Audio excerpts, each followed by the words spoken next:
as a canal tube. These tubes usually have two chambers, which are separated by a perforated metallic disc severed as cathode of the discharge tube. The space between anode and cathode of the discharge tube contains a small number of residual gas molecules. The anode and cathode are supplied with high voltage. The electrons emitted from the cathode collide with the residual gas molecules.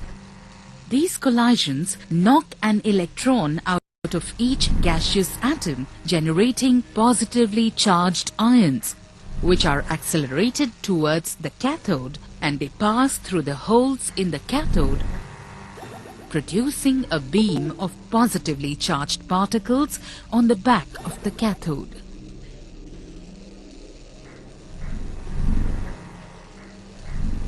As the positively charged particles pass through the holes or the canals in the cathode, they are called canal rays.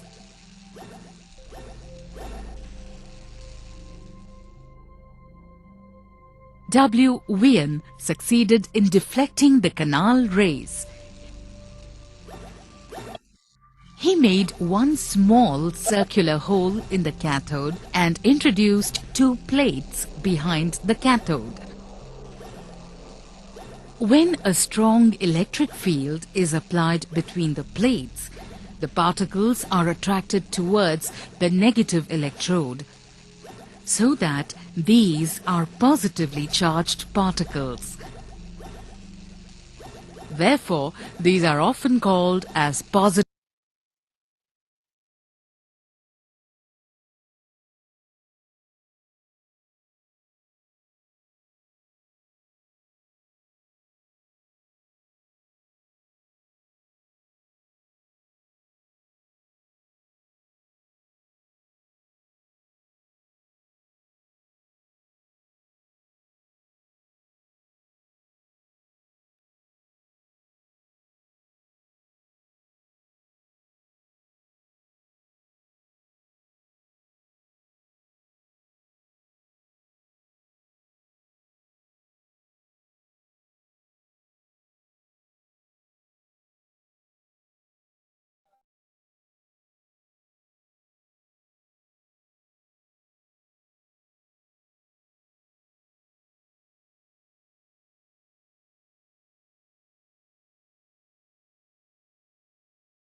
Okay, so they are found, anode rays are found to contain positively charged particles, which was named as proton.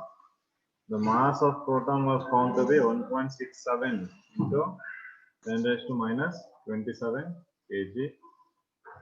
Charge will be plus 1.6 into 10 to the power of minus 19 coulomb. Okay.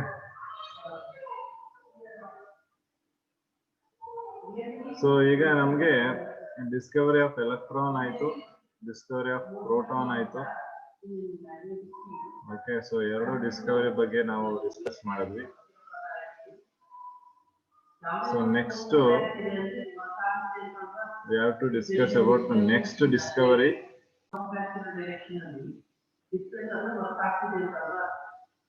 So next ಯಾವುದು?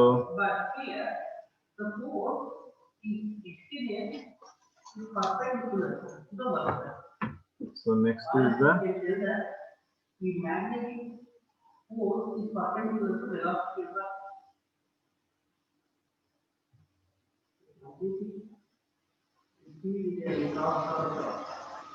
magnetic field, magnetic force, velocity are what? discovery of neutron. So next to ನಮಗಿರೋದು neutron discovery. Okay.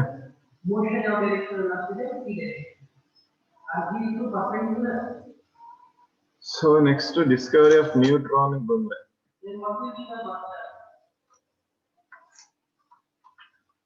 so ಇಲ್ಲಿ in 1930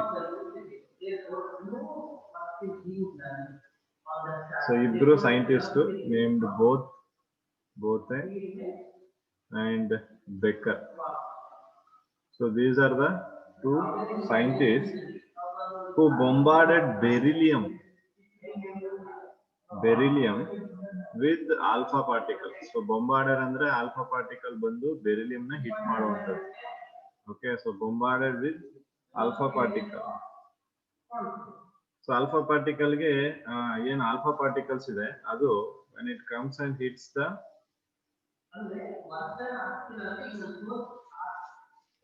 ಈ beryllium ಏನಿದೆ so ಇಲ್ಲೊಂದು beryllium ಅಂತ ತಗೊಂಡ್ರೆ ಇದು beryllium atom ಅಂತ ತಗೊಂಡ್ರೆ ಆಲ್ಫಾ ಪಾರ್ಟಿಕಲ್ ಬಂದು ಬೆರಿಲಿಯಂ ಹಿಟ್ ಮಾಡುವಂಥದ್ದು ಆಲ್ಫಾ ಪಾರ್ಟಿಕಲ್. ಓಕೆ, ಸೊ ಇದು ಬೊಂಬಾರ್ಡ್ಮೆಂಟ್. ಸೊ ಇಲ್ಲಿ ಆಲ್ಫಾ ಪಾರ್ಟಿಕಲ್ ಗೆ ಬಂದು ಹಿಟ್ ಮಾಡಿದಾಗ okay so they observe that very high penetrating radiations were found. So highly penetrating ಅಂದ್ರೇನು, ಯಾವುದೇ ಒಂದು ಪಾರ್ಟಿಕಲ್ ಇದ್ರೂ ಅದನ್ನ ಒಳಗಡೆ ಪಾಸ್ ಆಗುವಂಥದ್ದು, ಪೆನಿಟ್ರೇಟ್ ಮಾಡ್ಕೊಂಡು ಹೋಗುವಂಥದ್ದು. ಓಕೆ, ಸೊ ಆ ರೇಡಿಯೇಷನ್ಸ್ ಏನಾಗ್ತಿತ್ತು, ಪೆನಿಟ್ರೇಟ್ ಮಾಡ್ಕೊಂಡು ಪಾಸ್ ಆಗ್ತಾ ಇತ್ತು. ಸೊ ದೀಸ್ ರೇಡಿಯೇಷನ್ ಏನ್ ನೋಡಿದ್ರು ಅವರು, ದೋಸ್ ರೇಡಿಯೇಷನ್ ವಾಸ್ ಅನ್ಚಾರ್ಜ್. ಈ ರೇಡಿಯೇಷನ್ಸ್ ಏನಾಗಿತ್ತು, ಅನ್ಚಾರ್ಜ್ ಆಗಿತ್ತು. ಯಾವಾಗ ಒಂದು ಆಲ್ಫಾ ಪಾರ್ಟಿಕಲ್ ಬೆರಿಲಿಯಂ ಆಟಮ್ ಗೆ ಹಿಟ್ ಮಾಡ್ತಿತ್ತು, ಸೊ ಅವಾಗ it was producing a radiation, some sort of radiation was produced which was very highly penetrating. ಆ ರೇಡಿಯೇಷನ್ ನ ಅವರು ಚೆಕ್ ಮಾಡಿದಾಗ ಅದು ಯಾವ ಚಾರ್ಜ್ ಎಕ್ಸಿಬಿಟ್ ಮಾಡಲಿ, ಈ ಕಡೆ ಪಾಸಿಟಿವ್ ಕಡೆನೂ ಹೋಗಿಲ್ಲ, ನೆಗೆಟಿವ್ ಕಡೆನೂ ಹೋಗಿಲ್ಲ. ಓಕೆ, ಸೊ ಅವ್ರು ಅದಕ್ಕೆ ಏನ್ ಅನ್ಕೊಂಡ್ರು, so they thought that could be high energy gamma radiations ಅನ್ಕೊಂಡ್ರು. ಆಲ್ಫಾ ಪಾರ್ಟಿಕಲ್ ಹಿಟ್ ಮಾಡಿದಾಗ ಸೊ ಅನ್ಚಾರ್ಜ್ ಪಾರ್ಟಿಕಲ್ ಏನ್ ಬಂದಿದೆ, that is high energy gamma radiation. High energy gamma radiation. So this was concluded by Bose and Becker. So they ಅವರು first experiment ಮಾಡಿದ್ರು. So ಅದರಿಂದ ಈ conclusion ಮಾಡಿದ್ರು, ಯಾವುದೋ ಒಂದು ಅನ್ಚಾರ್ಜ್ಡ್ ರೇಡಿಯೇಷನ್ ಬರ್ತಾ ಇದೆ, ಅದೇನಂತ ಗೊತ್ತಿಲ್ಲ, ಅದಕ್ಕೊಂದು ಗಾಮಾ ಅಂತ. ಈಗ ಹೆಂಗೆ ನಮ್ಗೆ ಏನ್ ವ್ಯಾಲ್ಯೂ ಗೊತ್ತಿರಲ್ಲ ಅದನ್ನ ಎಕ್ಸ್ ವೈ ಅಂತ ಇಟ್ಕೊತೀವಿ, ಅದೇ ರೀತಿ ಇವ್ರು ಗೊತ್ತಿಲ್ದಿರೋ ರೇಡಿಯೇಷನ್ ಏನ್ ಮಾಡಿದ್ರು, ಗಾಮಾ ಅಂತ ಇಟ್ಕೊಂಡ್ರು. Okay, so next after these people, so ಇವ್ರಿಬ್ರು ಆದ್ಮೇಲೆ next comes scientist named James Chadwick. Simply you can take Chadwick also.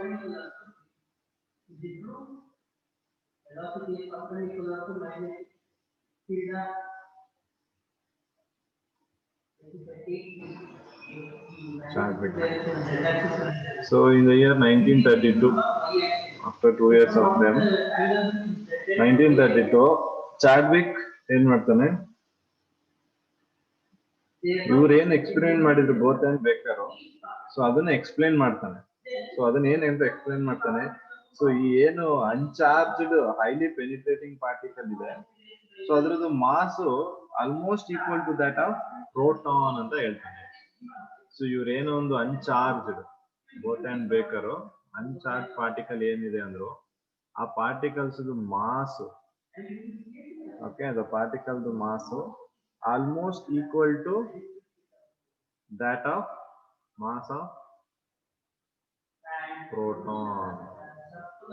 Mass of proton equal ಆಗಿದೆ, ಬಟ್ ಅದರಲ್ಲಿ ಯಾವುದೇ ರೀತಿಯಾದ ಚಾರ್ಜ್ ಇಲ್ಲ, ದೇರ್ ಇಸ್ ನೋ ಚಾರ್ಜ್ ಅಂತ ಹೇಳ್ತಾರೆ. ಸೊ ಹಾಗಾದ್ರೆ ಅವ್ರದ್ದು ರಿಯಾಕ್ಷನ್ ಏನಾಗುತ್ತೆ ನೋಡಿ. So beryllium when it was hit by an alpha particle ಯಾವುದು ಇಲ್ಲಿ ನಮಗೆ helium. So helium is the alpha particle. Alpha radiation ಬರ್ತಾ ಇದೆ, ಆಲ್ಫಾ ಪಾರ್ಟಿಕಲ್ ಇದೆ ಅಂದ್ರೆ ಯಾವತ್ತೂ ಆಲ್ಫಾ ಪಾರ್ಟಿಕಲ್ ಹೀಲಿಯಂ ಆಗಿರ್ತದೆ, ರಿಮೆಂಬರ್. ಸೊ ಯಾವಾಗ ಈ ಆಲ್ಫಾ ಪಾರ್ಟಿಕಲ್ ಬೆರಿಲಿಯಂ ರಿಯಾಕ್ಷನ್ ಆಗುತ್ತೆ, ಸೊ ಆವಾಗ ಇಟ್ ಪ್ರೊಡ್ಯೂಸ್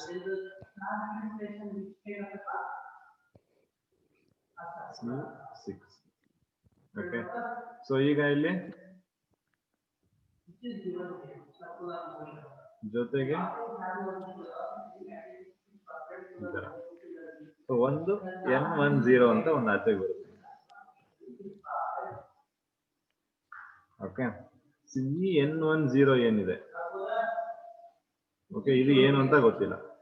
ಈ ಪಾರ್ಟಿಕಲ್ ಏನು ಅಂತ ಗೊತ್ತಿಲ್ಲ. So this particle is nothing but they called it as neutron.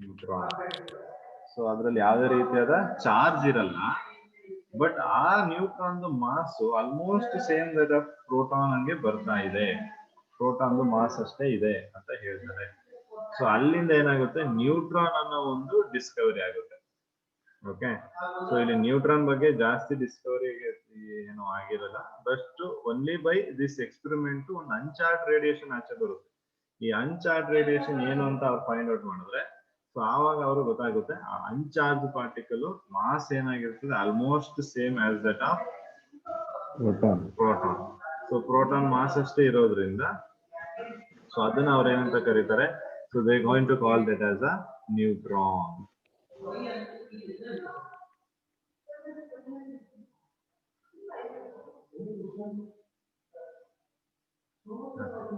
So neutron discovery ಆದ್ಮೇಲೆ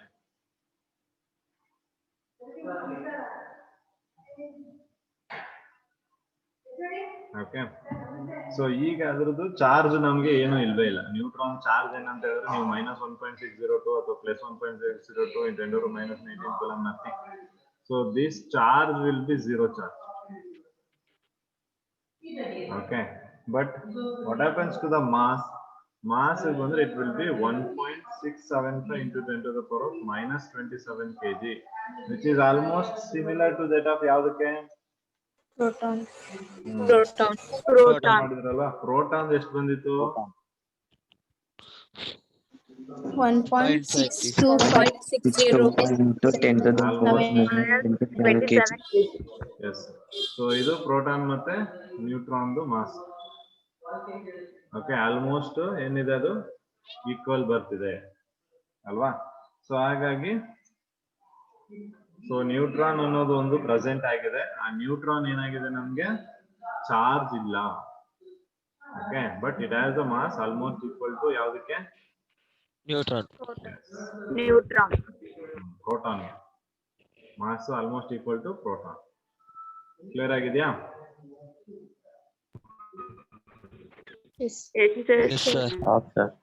ಸೊ ಅಲ್ಲಿಗೆ ಅಷ್ಟು ನಮ್ಗೆ ಪ್ರೋಟಾನ್ ಬಗ್ಗೆ ಡಿಸ್ಕವರೀಸ್ ಆಯ್ತು. ನ್ಯೂಟ್ರಾನ್ ಬಗ್ಗೆ. ಸೊ ನೆಕ್ಸ್ಟ್ ಆಫ್ಟರ್ ದಿಸ್, ಈ ಒಂದು ಡಿಸ್ಕವರಿ ಆದ್ಮೇಲೆ ಸೊ ನೆಕ್ಸ್ಟ್ ಸೈಂಟಿಸ್ಟ್ ಗಳು ಏನ್ ಮಾಡ್ತಾರೆ, ಸೊ ಹೇಗೆ ಒಂದು ಆಟಮ್ ಇದೆ, ಆಟಮ್ ಅಲ್ಲಿ ಈಗ ನಮ್ಗೆ ಫಸ್ಟ್ ನಮ್ಗೆ ಗೊತ್ತಿದ್ದೇನು, ಆಟಮ್ ಅಂದ್ರೆ ಅದೊಂದೇ. ಡಾಲ್ಟನ್ ಪ್ರಕಾರ ಆಟಮ್ ಅದನ್ನ ಮತ್ತೆ ಡಿವೈಡ್ ಮಾಡಕ್ ಆಗಲ್ಲ ಅಂತ ಇತ್ತು. ನೆಕ್ಸ್ಟ್ ಏನಾಯ್ತು, ಆಟಮ್ ನ ಡಿವೈಡ್ ಮಾಡ್ಬೋದು, ಆಟಮ್ ಒಳಗಡೆ ಎಲೆಕ್ಟ್ರಾನ್ ಇದೆ, ಪುನಃ ಪ್ರೋಟಾನ್ ಇದೆ, ನ್ಯೂಟ್ರಾನ್ ಇದೆ ಅಂತ ಗೊತ್ತಾಯ್ತು. ಸೊ ಈಗ ದೇ ಹ್ಯಾವ್ ಟು ಸ್ಪೆಸಿಫೈ ಎಲ್ಲಿ ಪ್ರೋಟಾನ್ ಇದೆ, ಎಲ್ಲಿ ನ್ಯೂಟ್ರಾನ್ ಇದೆ, ಎಲ್ಲಿ ಎಲೆಕ್ಟ್ರಾನ್ ಇದೆ, what is the shape, what is the size, ಎಲ್ಲವನ್ನ ಹೇಳ್ಬೇಕು. ಸೊ ಆವಾಗ for that next comes topic known as atomic model.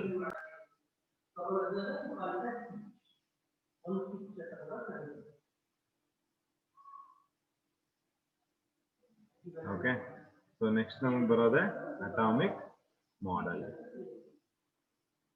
So ಈ ಅಟಾಮಿಕ್ ಮಾಡೆಲ್ಸ್ ಅಲ್ಲಿ ಏನ್ ಮಾಡ್ತಾರೆ, ಆಟಮ್ಸ್ ಹೇಗಿದೆ, how is the atom is present ಅನ್ನೋದನ್ನ ಎಕ್ಸ್ಪ್ಲೇನ್ ಮಾಡ್ತಾರೆ. Okay, so first atomic model ನ ಕೊಟ್ಟಿದ್ದು ನಮಗೆ ಜೆ ಥಾಮ್ಸನ್. ನೆನಪಿಟ್ಕೋಬೇಕು, is very important. First atomic model was given by J Thomson. ಜೊತೆಗೆ ಇವನ್ಗೆ ನೊಬೆಲ್ ಅವಾರ್ಡ್ ಕೂಡ ಸಿಗುತ್ತೆ for this invention. Will get Nobel award. But Nobel award ಕೊಟ್ಟ ಮೇಲೆ ಗೊತ್ತಾಗುತ್ತೆ ಈ ಒಂದು ಥಿಯರಿ ಫೇಲ್ಯೂರ್ ಅಂತ.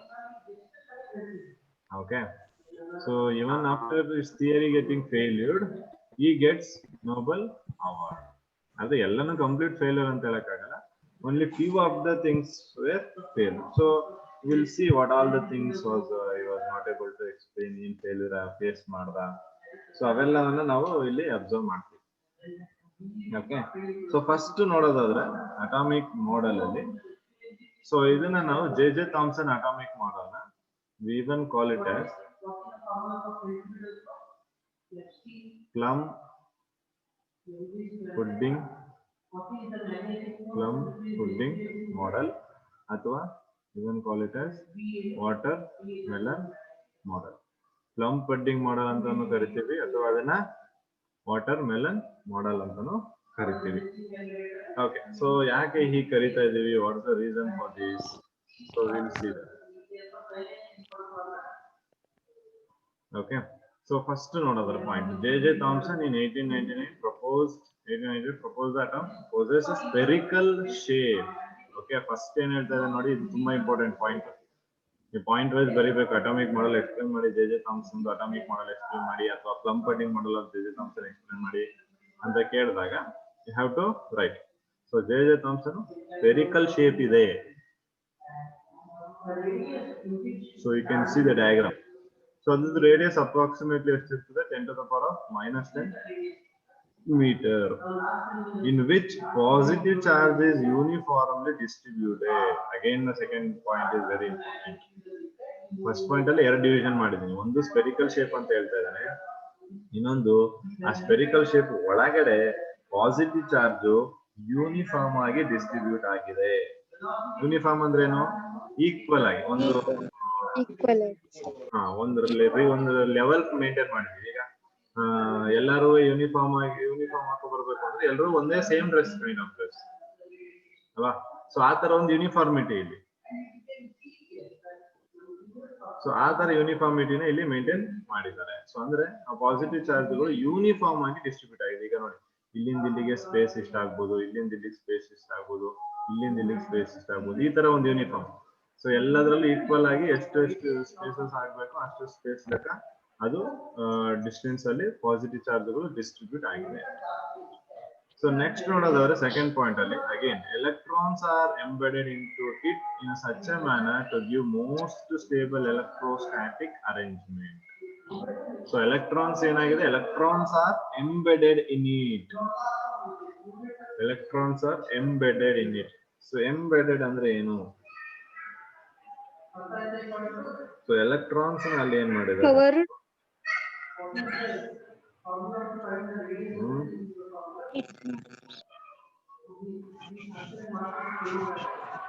ಆಬ್ಜೆಕ್ಟ್ ಏನಾಗಿದೆ, ಎಲೆಕ್ಟ್ರಾನ್ ಏನಾಗಿದೆ, ಒಂದು ಜಾಗದಲ್ಲಿ ಫಿಕ್ಸ್ ಆಗಿದೆ ಅಂತ. ಎಂಬೆಡೆಡ್ ಅಂದ್ರೇನು? ಒಂದು ಜಾಗದಲ್ಲಿ ಆ ಎಲೆಕ್ಟ್ರಾನ್ ಏನಾಗಿದೆ, ಫಿಕ್ಸ್ ಆಗಿದೆ ಅಂತ. ಅಂದ್ರೆ ಎಲೆಕ್ಟ್ರಾನ್ ಮೂವ್ ಆಗಿಲ್ಲ, ಅದು ಫಿಕ್ಸ್ ಮಾಡ್ಬಿಟ್ಟಿದೀವಿ. ಎಂಬೆಡೆಡ್. ಈಗ ನಿಮ್ಮನ್ನ ಕ್ಲಾಸ್ ಒಳಗಡೆ if I am going to embed students inside the class ಅಂದ್ರೆ ನಿಮ್ನ ಕ್ಲಾಸ್ ಒಳಗೆ ಫಿಕ್ಸ್, ನೀವೆಲ್ಲೂ ಬರಂಗಿಲ್ಲ ನಿಮ್ ಕ್ಲಾಸ್ ಬಿಟ್ಟು. ಆತರ. ಸೊ ಇಲ್ಲಿ electrons are embedded into it ಅಂದ್ರೆ ದೇ ಆರ್ ಫಿಕ್ಸ್ಡ್ ಫರ್ಮ್ಲಿ ಅಂತ, ಅದನ್ನ ಫಿಕ್ಸ್ ಮಾಡಿಟ್ಟಿದೀವಿ. ಅರ್ಥ ಆಗಿದ್ಯಾ? So that to give most stable electrostatic arrangement ಅಂದ್ರೆ ಅಲ್ಲೇನ್ ಹೇಳ್ತಾ ಇದ್ದಾನೆ ಅಂದ್ರೆ ದೇ ಆರ್ ಎಲೆಕ್ಟ್ರಿಕಲಿ ನ್ಯೂಟ್ರಲ್. ನಾನು ಹೇಳಿದೆ ಅಲ್ವಾ ಎಲೆಕ್ಟ್ರಿಕಲಿ ನ್ಯೂಟ್ರಲ್ ಅಂದ್ರೆ ಏನು ಅಂತ. ಏನು ಎಲೆಕ್ಟ್ರಿಕಲಿ ನ್ಯೂಟ್ರಲ್ ಅಂದ್ರೆ?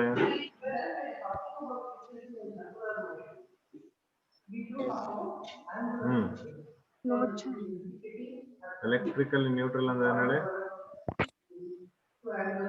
No charge. ನೋ, ನಿಮ್ಗೆ ಇದ್ರ ಟೈಮಲ್ಲಿ ಹೇಳಿದೆ ನಾನು, ಯಾವ್ದು ರಿಚ್ ಕೋರ್ಸ್ ಮಾಡುವಾಗ ಹೇಳಿದೆ ನಾನು ಎಲೆಕ್ಟ್ರಿಕಲಿ ನ್ಯೂಟ್ರಲಿಟಿ ಅಂತ. Sir zero neutron. ಹಾ, ನ್ಯೂಟ್ರಾನ್ ಅದಾದ್ರೆ ಚಾರ್ಜ್ ಝೀರೋ. ಈಗ ಎಲೆಕ್ಟ್ರಿಕಲಿ ನ್ಯೂಟ್ರಲ್ ಅಂದ್ರೆ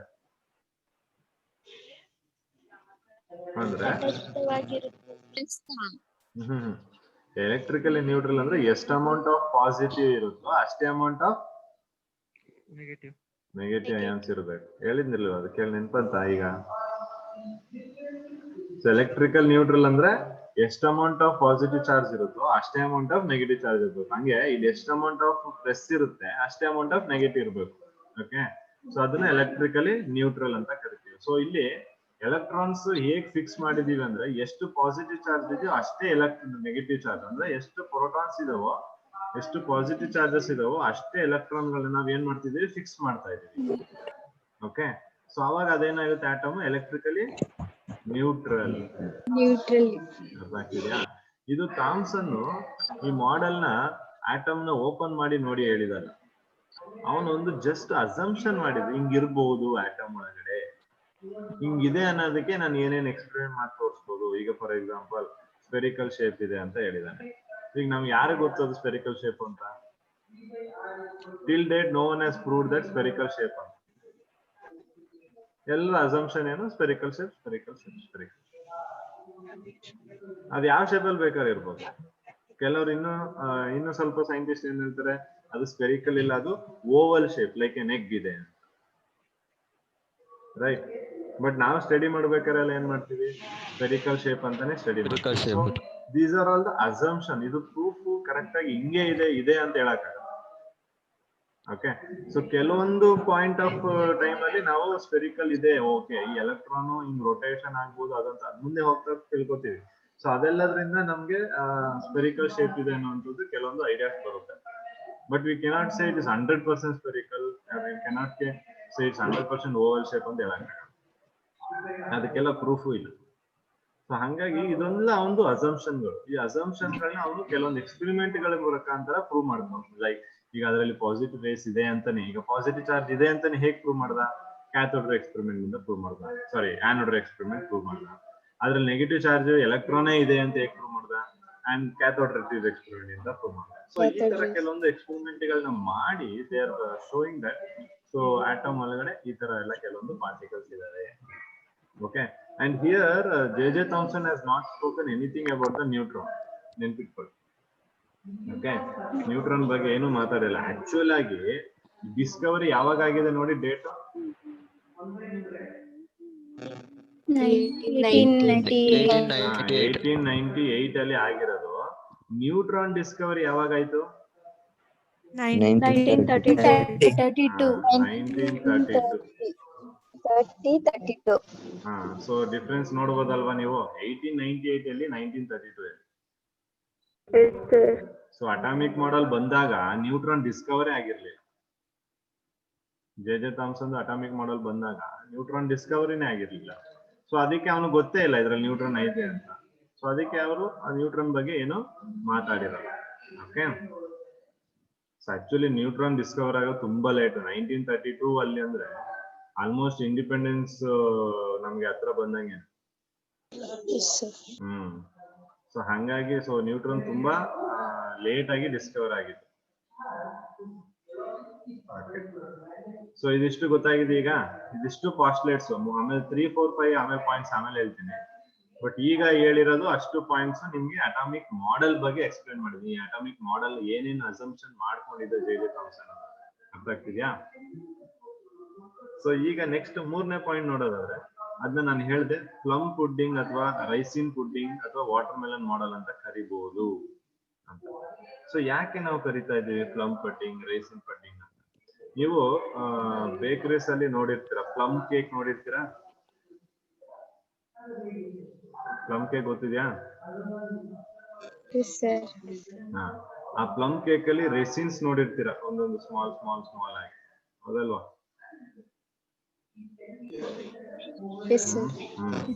ಸೊ ಅದನ್ನ ಇಲ್ಲಿ ಪ್ಲಮ್ ಪುಡ್ಡಿಂಗ್ ಅಥವಾ ರೈಸಿನ್ ಪುಡ್ಡಿಂಗ್ ಅಂತ ಕರೆಯೋದು. ಓಕೆ, ಸೊ ಈ ಪ್ಲಮ್ ಕೇಕ್ ಇದೆಯಲ್ವಾ, ಆ ಪ್ಲಮ್ ಕೇಕ್ ಏನು, that is going to be completely positive charge. ಅಂದ್ರೆ ಇವಾಗ ನೀವು ಆ ಕೇಕ್ ನ ಸರ್ಕ್ಯುಲರ್ ತಗೊಂಡಿದ್ದೀರಾ ಅನ್ಕೊಳ್ಳಿ, ಈಗ ಕೇಕ್ ನ. ಓಕೆ, ಈ ಕೇಕ್ ಒಳಗಡೆ ಏನಿದೆ? ಬ್ರೆಡ್ ಇದೆ ಅಲ್ವಾ ನಿಮ್ಗೆ? ಬ್ರೆಡ್ ಕೈಂಡ್ ಆಫ್ ಥಿಂಗ್ ತಾನೆ ಅದಿರೋದು ನಿಮ್ಗೆ. ಅದೇನಿದೆ ಅದು ಕಂಪ್ಲೀಟ್ ಅದು ಪಾಸಿಟಿವ್ ಚಾರ್ಜ್. ಪಾಸಿಟಿವ್ ಚಾರ್ಜ್ ಏನಾಗಿದೆ, ಯೂನಿಫಾರ್ಮ್ಲಿ ಡಿಸ್ಟ್ರಿಬ್ಯೂಟ್ ಆಗಿದೆ ಅಂತ. ಅದ್ರೊಳಗಡೆ ನಿಮ್ಗೆ ಗ್ರೇಪ್ಸ್ ತರ ಮತ್ತೆ ಕೆಲವೊಂದು ಏನು ಗೋಡಂಬಿ, ದ್ರಾಕ್ಷಿ ಎಲ್ಲ ಹಾಕಿರ್ತಾರೆ ಅಲ್ವಾ? ಸೊ ಅದೆಲ್ಲ ಏನು ಅದೆಲ್ಲ Neutron. ಎಲೆಕ್ಟ್ರಾನ್. Electrons. Charges. ಅದೇ ರೀತಿ ಕೀರ್ ಮಾಡ್ತಾರೆ ಗೊತ್ತಾ Negative ಮನೇಲಿ? charge. ಮನೇಲಿ ಕೀರ್ ಮಾಡ್ತಾರೆ. Yes, sir. Yes, sir. ಹಾ, ಗೋಡಂಬಿ ಹಚ್ಚಿ. ಹಾ, ಅದಲ್ವಾ? ಆ ಕೀರ್ನೂ ನೀವ್ ಏನ್ ಮಾಡ್ಬೋದು? ಆ ಕೀರ್ ಫುಲ್ ಏನು?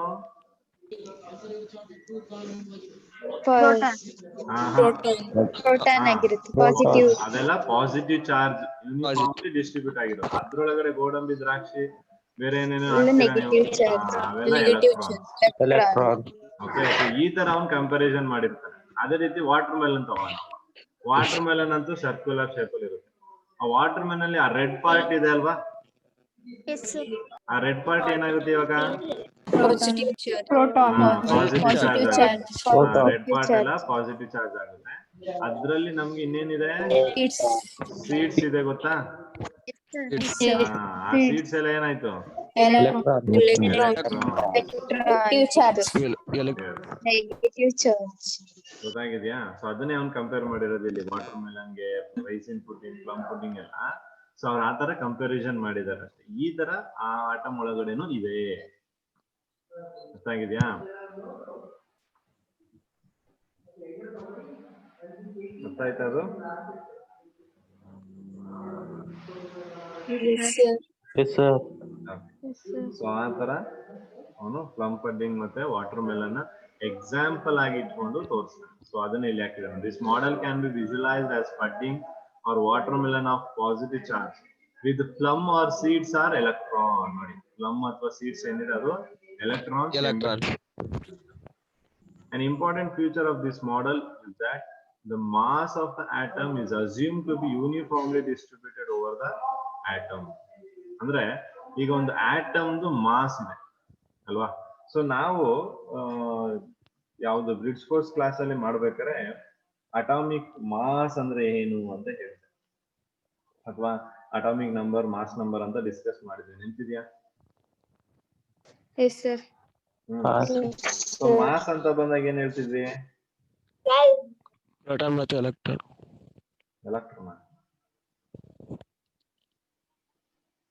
ಪ್ರೋಟಾನ್ ಮತ್ತೆ neutron. So that will give you the mass ಅಂತ. ಪ್ರೋಟಾನ್ ಎಷ್ಟಿರ್ತದೆ ಅಷ್ಟೇ ಎಲೆಕ್ಟ್ರಾನ್ ಇರ್ತದಪ್ಪ. ಸೊ ಅದಕ್ಕೆ ಅದನ್ನ ಮಾಸ್ ತಗೊಳಕ್ಕಾಗಲ್ಲ. Okay, total number of proton ಮತ್ತೆ ನ್ಯೂಟ್ರಾನ್ ಎಷ್ಟಿದೆ ಅದು ನಿಮ್ಗೆ ಮಾಸ್ ಕೊಡುತ್ತೆ ಅಂತ. ಬಟ್ ಇಲ್ಲಿ ಜೆ ಥಾಮ್ಸನ್ ಏನ್ ಹೇಳ್ತಾನೆ? Mass of the atom is uniformly distributed over the atom. Complete ಆಗಿ ಆಟಮ್ ಅಲ್ಲಿ ಫುಲ್ ಎಲ್ಲಾ ಕಡೆ ಏನಾಗಿದೆ, ಅದು ಯೂನಿಫಾರ್ಮ್ ಆಗಿ ಮಾಸ್ ಡಿಸ್ಟ್ರಿಬ್ಯೂಟ್ ಆಗಿದೆ. ಅಂದ್ರೆ ಇಲ್ಲಿರೋ ಸ್ವಲ್ಪ ತೆಗೆದುಬಿಟ್ರೆ ಮಾಸ್ ವೇರಿಯೇಷನ್ ಆಗುತ್ತೆ, ಇಲ್ಲಿ ಸ್ವಲ್ಪ ತೆಗೆದ್ರೆ ಮಾಸ್ ವೇರಿಯೇಷನ್ ಆಗುತ್ತೆ, ಇಲ್ಲಿ ಸ್ವಲ್ಪ ತೆಗೆದ್ರೆ ಮಾಸ್ ವೇರಿಯೇಷನ್ ಆಗುತ್ತೆ ಅಂತ ಹೇಳಿದ್ದಾರೆ. ಅರ್ಥ ಆಗ್ತಿದ್ಯಾ?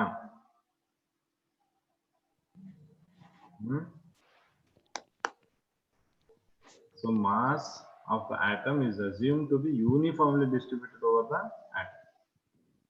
And although this model was able to explain overall neutrality of the atom, neutrality ಹೇಳಿದಲ್ವಾ, electrical neutrality. So ಅವನು electrical neutrality ನ explain ಮಾಡುತ್ತೆ. Okay. So ಅದು about atomic model of ಯಾವುದು? J Thomson model. ಗೊತ್ತಾಗಿದೆಯಲ್ವಾ? ಸೊ ಇದರಲ್ಲಿ ಏನ್ ಫೇಲ್ಯೂರ್ ಆಯ್ತು? ಏನ್ failure ಆಗಿರ್ಬೋದು ಹೇಳ್ಬೋದು ಯಾರಾದ್ರೂ?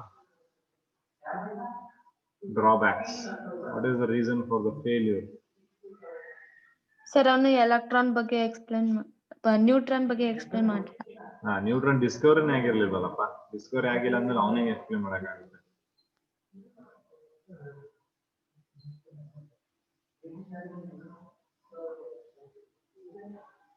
ನೀವು ಕರೆಕ್ಟ್ ಆಗಿ ಅರ್ಥ ಮಾಡ್ಕೊಂಡಿದ್ರೆ ನಿಮಗೆ ಗೊತ್ತಾಗುತ್ತದೆ. ಯಾಕಂದ್ರೆ ನಿಮ್ಗೆ ಆಲ್ರೆಡಿ ಆಟಮ್ ಬಗ್ಗೆ ಸುಮಾರು ವಿಷಯಗಳು ಗೊತ್ತಿದೆ. ನಾನು ಅದನ್ನ ಹೇಳಿದೆ. ಸೊ ಅವನು ಏನ್ ಸರ್, ಅವನು ಆಟಮ್ ಸೈಜ್ ಮತ್ತೆ ಸೈಜ್ ಎಷ್ಟಿರುತ್ತೆ ಅಂತ.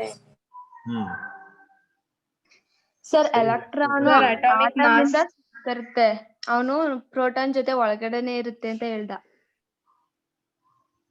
ಓಕೆ, ಅದು ಒಂದು ಪಾಯಿಂಟ್. ಗುಡ್. ಸರ್ ಆಮೇಲೆ ವೆರೈಟಿ ಯೂನಿಫಾರ್ಮ್ ಮಾಡೋದು.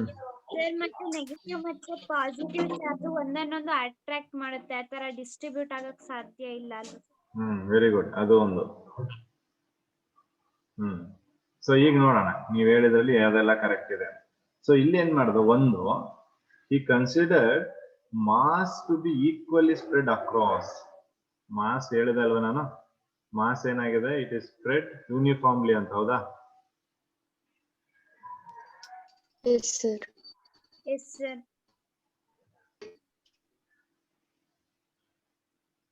Mass is spread uniformly across the atom ಅಂತ. ಅಂದ್ರೆ ಆಕ್ಚುಲ್ ಆಗಿ ನಮ್ಗೆ ಮಾಸ್ ಒಂದು ಸೆಂಟರ್ ಪಾಯಿಂಟ್ ಅಲ್ಲಿ ಕಾನ್ಸಂಟ್ರೇಟ್ ಆಗಿರುತ್ತೆ, all over the atom consider ಆಗಿರಲ್ಲ. So mass will not be uniformly spread across the atom. Mass spread ಆಗಿರಲ್ಲ uniformly across the atom. Okay, so ಇದು ಒಂದು ಡ್ರಾಬ್ಯಾಕ್. ಸೊ ಇನ್ನೇನ್ ಹೇಳ್ತಾನೆ, it is a static model. Static ಅಂದ್ರೆ ಏನು? Movement ಆಗಲ್ಲ ಅಂತ. ಓಕೆ, ಬಟ್ ಎಲೆಕ್ಟ್ರಾನ್ಸ್ ಮೂವ್ ಆಗುತ್ತಾ ಆಗಲ್ವಾ? ಸರ್ ಮೂವ್ ಆಗುತ್ತೆ. ಸೊ ಅವನೇನ್ ಎಲೆಕ್ಟ್ರಾನ್ ಫಿಕ್ಸ್ ಮಾಡಿದೀವಿ ಅಂತ ಹೇಳಿದ್ರು. Yes yes. ಸೊ ಅದು ಎಲೆಕ್ಟ್ರಾನ್ ಮೂವ್ಮೆಂಟ್ ಆಗ್ತಾ ಇರುತ್ತೆ, ಬಟ್ ಈ says that it is a fixed ಅಂತ. ಸೊ ಎಲೆಕ್ಟ್ರಾನ್ ಇಸ್ ಫಿಕ್ಸ್ಡ್ ಅಂತ ಹೇಳ್ತಾನೆ, which is again a field. Okay, so ಅದು ಎಕ್ಸ್ಪ್ಲೇನ್ ಮಾಡಕ್ ಆಗಲ್ಲ, ಅದನ್ನು ಕೂಡ ಅವನು ಎಕ್ಸ್ಪ್ಲೇನ್ ಮಾಡಲ್ಲ. ಸ್ಟೆಬಿಲಿಟಿ ಆಫ್ ಆಟಮ್ ಬಗ್ಗೆ ಏನಾದ್ರು ಹೇಳ್ತಾನ?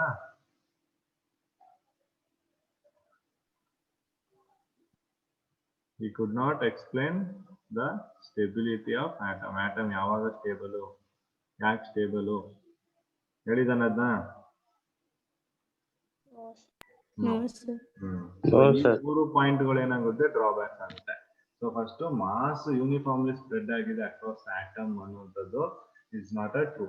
So mass is not spread across the atom, but is concentrated on one particular point. So ಅದನ್ನು ನೆಕ್ಸ್ಟ್ ಇದರಲ್ಲಿ ಎಕ್ಸ್ಪೆರಿಮೆಂಟ್ ಅಲ್ಲಿ ನಾವು ತಿಳ್ಕೊತೀವಿ. ಅದೇ ರೀತಿ it is a static model. Electrons are fixed ಅಂತ ಹೇಳಿದ್ರೆ electrons are not fixed, they will be move. So next, you could not explain stability of atom. Atom stability ನಾವು ಎಕ್ಸ್ಪ್ಲೈನ್ ಮಾಡೋದಿಲ್ಲ. ಆಟಮ್ ಯಾವಾಗ ಸ್ಟೇಬಲ್ ಆಗುತ್ತೆ, ಯಾವಾಗ ಅನ್ಸ್ಟೇಬಲ್ ಆಗುತ್ತೆ, ಯಾಕೆ unstable, ಯಾಕೆ ಸ್ಟೇಬಲ್, ಸೊ ಇದೆಲ್ಲ ಎಕ್ಸ್ಪ್ಲೈನ್ ಮಾಡಲ್ಲ. ಆಕ್ಚುಲಿ ಈ ಡ್ರಾಬ್ಯಾಕ್ಸ್ ಯಾವಾಗ ನಮಗ್ ಬರುತ್ತೆ ಅಂದ್ರೆ, ಇದಕ್ಕಿಂತ ಚೆನ್ನಾಗಿರುವಂತಹ ಇನ್ನೊಂದು ಎಕ್ಸ್ಪೆರಿಮೆಂಟ್ ಮಾಡಿದಾಗ, ಹೌದಾ ಇಲ್ವಾ? ಅಲ್ವಾ? ನಾವು ಇರೋ ಜಾಗನ ಬಿಟ್ಟು ನಾವು ಬೇರೆ ಜಾಗಕ್ಕೆ ಹೋದಾಗನೇ ನಮ್ಗೆ ಗೊತ್ತಾಗುತ್ತೆ ನಮ್ ಜಾಗದಲ್ಲಿ ಏನೇನ್ ಪ್ರಾಬ್ಲಮ್ಸ್ ಇತ್ತು. ಚೆನ್ನಾಗಿರೋ ಜಾಗಕ್ಕೆ ಹೋದ್ರೆ, ನಿಮ್ ಜಾಗಕ್ಕಿಂತ ಚೆನ್ನಾಗಿರೋ ಜಾಗಕ್ಕೆ ಹೋದ್ರೆ ಅವಾಗ ನಿಮ್ಗೆ ಡ್ರಾಬ್ಯಾಕ್ಸ್ ಇಲ್ಲೇ ಚೆನ್ನಾಗಿ ಕಾಣಿಸ್ಬಿಡುತ್ತೆ, ಜಾಸ್ತಿ ಕಾಣಿಸ್ಬಿಡುತ್ತೆ. ಸೊ ಹಾಗಾಗಿ ಇದಕ್ಕಿಂತ ಇನ್ನೂ ಚೆನ್ನಾಗಿರೋ ಎಕ್ಸ್ಪೆರಿಮೆಂಟ್ ಮಾಡಿದಾಗ ನೆಕ್ಸ್ಟ್ ರೂಥರ್ಫೋರ್ಡ್ ಅನ್ನೋ ಸೈಂಟಿಸ್ಟ್ ಮಾಡ್ತಾನೆ. ಸೊ ಆವಾಗ ಈ disproves most of the postulates of J.J. Thomson ಅಥವಾ most of the postulates of J.J. Thomson's atomic model. So ಆವಾಗ ನಮ್ಗೆ ಈ ಡ್ರಾಬ್ಯಾಕ್ಸ್ ಎಲ್ಲ ಬರುತ್ತೆ.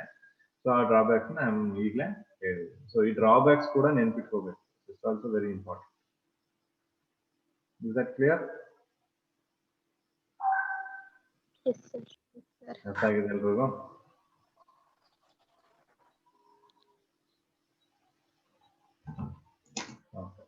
Good. So this is about ಯಾವುದು? J.J. Thomson's atomic models. So ಇದು ರಿಲೇಟೆಡ್ ಆಗಿ ಒಂದು ವಿಡಿಯೋ ಚೆಕ್ ಮಾಡೋಣ.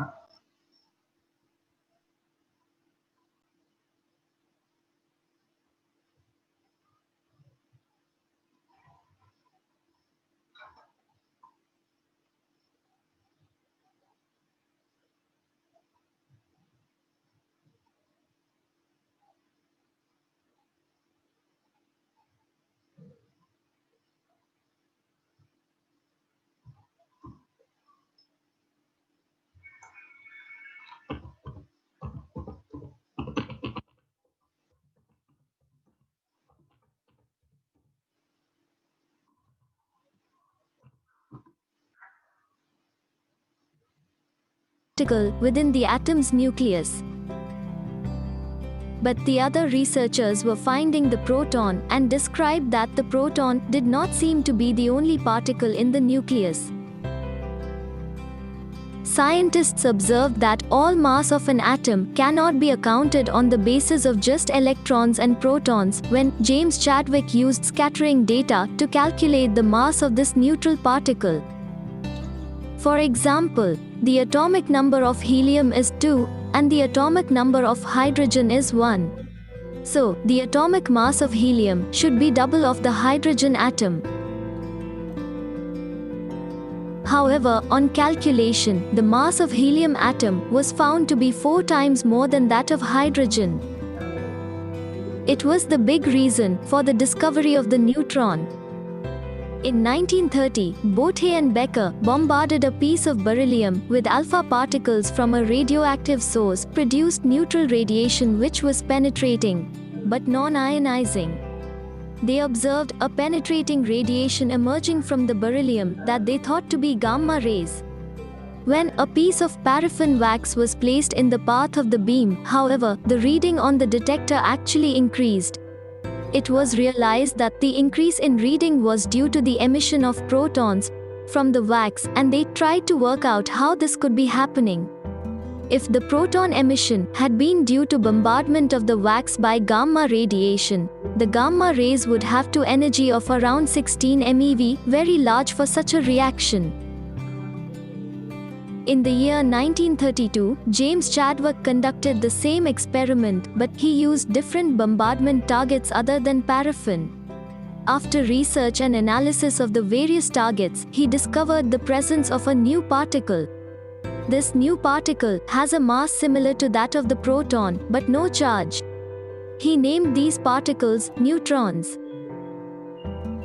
Furthermore, he derived the nearly accurate mass of this new particle by applying the conservation of energy and momentum. He measured the mass of a neutron to be nearly the same as that of a proton. Mn equals 1.00866 U equals 1.6749 by 10 to 27 kilogram.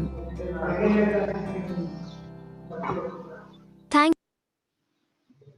Okay so ಅದ್ರಲ್ಲಿ ಹೇಳಿದಾರೆ ನೋಡಿ, ನೀವು neutron Discovery ಮಾಡ್ಬೇಕು ಅಂದ್ರೆ first ಅವ್ರಿಗೆ ಈ hydrogen ಮತ್ತೆ ಹೀಲಿಯಂದು mass ನ ಕಂಪೇರ್ ಮಾಡ್ತಾರೆ. ಸೊ ಅಲ್ಲಿ ಹೈಡ್ರೋಜನ್ ಅಲ್ಲಿ ಯಾವುದೇ ರೀತಿಯಾದ ನ್ಯೂಟ್ರಾನ್ ಇರಲ್ಲ. ಹೈಡ್ರೋಜನ್ ಅಲ್ಲಿ ಓನ್ಲಿ ಪ್ರೋಟಾನ್ ಮತ್ತೆ ಎಲೆಕ್ಟ್ರಾನ್ ಇರುತ್ತೆ. ಬಟ್ ಲೇಟರ್ ಆನ್ ಏನಾಗುತ್ತೆ, ಆ ಮಾಸ್ ನ ಕಂಪೇರ್ ಮಾಡಿದಾಗ ಅವ್ರಿಗೆ ಗೊತ್ತಾಗುತ್ತೆ ಅಲ್ಲಿ ಏನೋ ಒಂದು ಡಿಫರೆನ್ಸ್ ಇದೆ, wear there is mass of helium is not going to be equal to the mass of hydrogen ಅಂತ. ಸೊ ಹಾಗಾದ್ರೆ ಬೇರೆ ಏನಿದೆ ಅಲ್ಲಿ ನಮ್ಗೆ ಅದರ್ ದ್ಯಾನ್ ಪ್ರೋಟಾನ್ ಅನ್ನೋದನ್ನ ಅವಾಗ ಅವ್ರಿಗೆ ಒಂದು ಐಡಿಯಾ ಬರುತ್ತೆ. So then they will try doing that. Okay, ಗೊತ್ತಾಗಿದೆಯಾ ಅದು?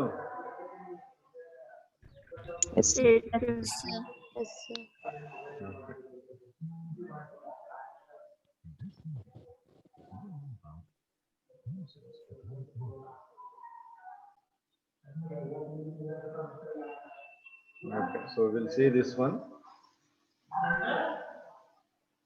Are the charged particles arranged in any particular manner? Are the charged particles spread throughout the atom, or are they concentrated in one place? To answer these questions, let's go back in time. Dalton's atomic theory stated that an atom was indivisible and indestructible. However, in 1886, Goldstein came upon positively charged radiations and gas discharge.